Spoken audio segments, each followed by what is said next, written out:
అందరికీ నమస్కారం. నేను నా పేరు గగన్. నేను 3వ తరగతి చదువుతున్నాను. మా స్కూల్ పేరు బాస్రా కాంప్లెక్స్ స్కూల్.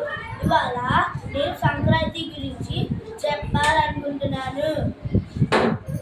తెలుగు ప్రజలు 3 రోజులు సంక్రాంతిని ఎంతో ఘనంగా జరుపుకుంటారు.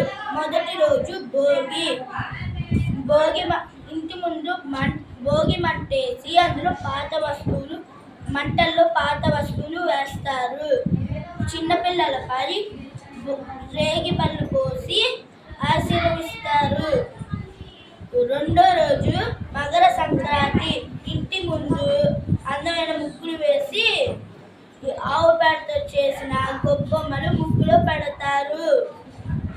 హరిదాసు వచ్చి ఎన్నో హరికథలు చెప్తారు. మూడో రోజు కనుమ. కనుమని జంతువుల పండుగ అని కూడా జరుపుకుంటారు.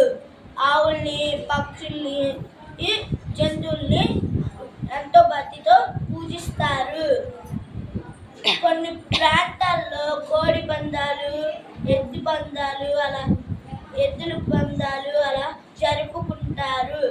ఈ అవకాశం ఇచ్చినందుకు అందరికీ ధన్యవాదాలు. తల్లిదండ్రులకి, పిల్లలకి సంక్రాంతి శుభాకాంక్షలు.